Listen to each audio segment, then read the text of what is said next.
Kostner, kun 3 luistelijaa on vielä jäljellä. Seuraavana vuoroon tulee sitten pikkiriikkinen, piskuinen Venäjän Julia Lipnitskaja, jolla jo merittejä on, ties kuinka paljon. Hän oli Grand Prix-finaalin 2. komeasti ja voitti muun muassa Espoossa käydyn Finlandia Trofin lokakuussa.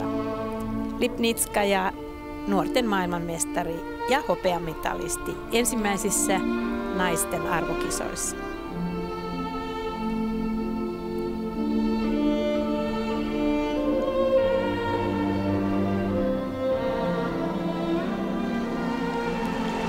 Ja näin aloittaa Julia kolmoisluts kolmoistulppi yhdistelmällä. Häneltä kyllä koko repertuaari löytyy ihan siinä ihan vaikeimmissakin elementeissä. Kaksoisaksel hieman tulee huonosti alas, ei saa siihen yhdistelmää. Ehkä se nähdään sitten sen sijaan jossain toisen hypyn perässä. Niin, tuo oli hänen 3 hypyn yhdistelmän paikkansa, mutta sen voi tehdä myöhemminkin.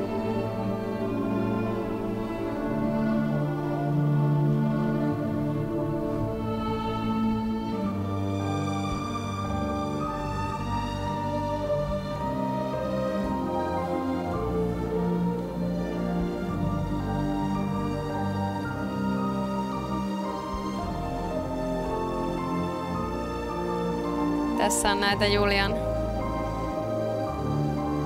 eräitä vahvuuksia, eli juuri nämä keveät askellukset ja niihin helposti näiden erilaisten notkeusasentojen liittäminen, koska häneltä kyllä tuo liikelaajuus löytyy.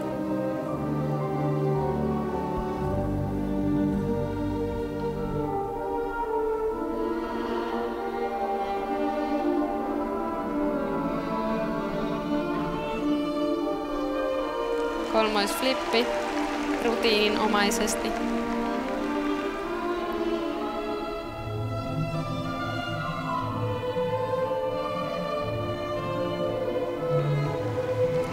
Ja kaksoisaksel kolmoistulppi.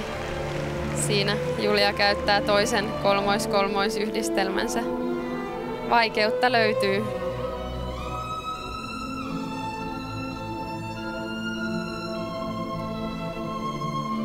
Ja kolmoisritti.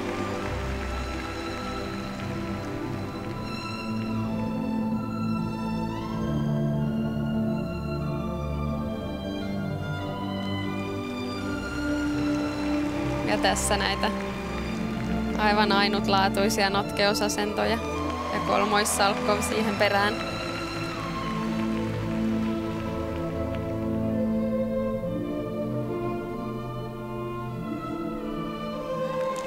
Ja kolmoisluts ja sinne Julia sitten saa tämän 3 hypyn yhdistelmän lisättyä.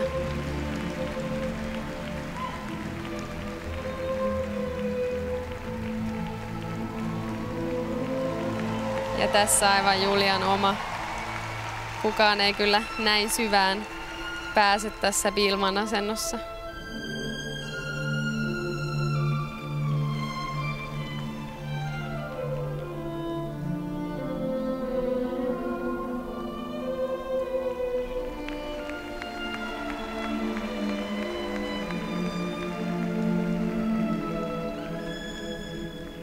Aikamoisen vastauksen antaa kyllä Julia kilpakumppanilleen.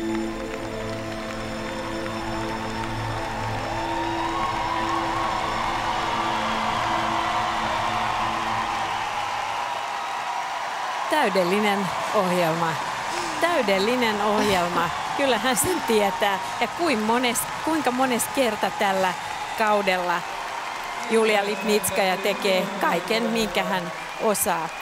Hän on vielä nuori tyttö ja jos Karolina Kostnerin uraan verrataan, niin kun nostan nämä 2 biograafipaperia rinnakkain, niin toisen kohdalla on arvokisoja läjäpäin ja mitaleja jo tullut ja toisella on ensimmäiset Euroopan mestaruudet juuri nyt tässä päätöskiitoksissa menossa. Yksi asia, joka nousi mieleeni tässä Lipnitskajan upeassa, komeassa luistelussa, että tuo akrobatia, tuo tekninen osaaminen ei liikuta katsojaa. Se ihastuttaa ja ihmetyttää, mutta mikä liikuttaa taitoluistelussa, se on nimenomaan sen musiikin tulkinta liikkeellä. Ja sitä ei opita heti, vaan se opitaan vasta vuosien saatossa. Ja se pitäisi voida arvioida ehkä vielä selkeämmin tuossa osa-alueessa ja arvottaa eri tavoin.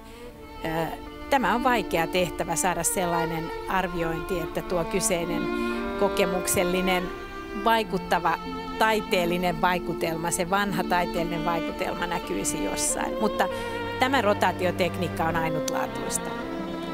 Totta, ja kyllähän Julia on aivan erityislahjakkuus tähän lajiin, että löytyy hypyt aivan uskomattomalla varmuudella.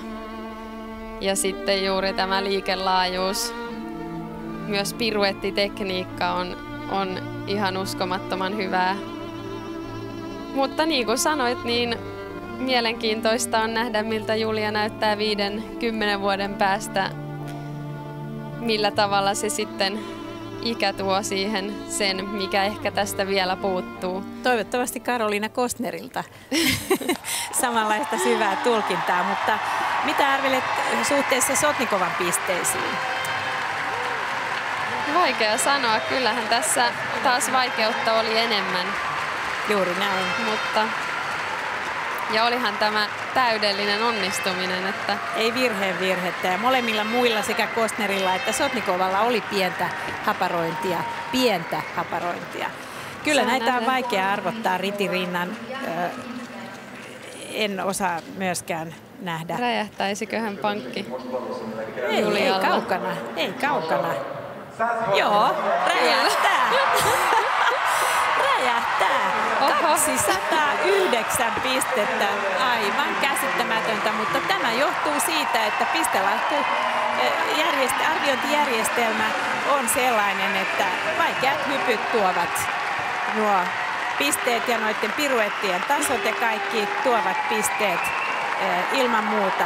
Ja nuo osa-alueet eivät riitä nostamaan tässä tapauksessa, kun näin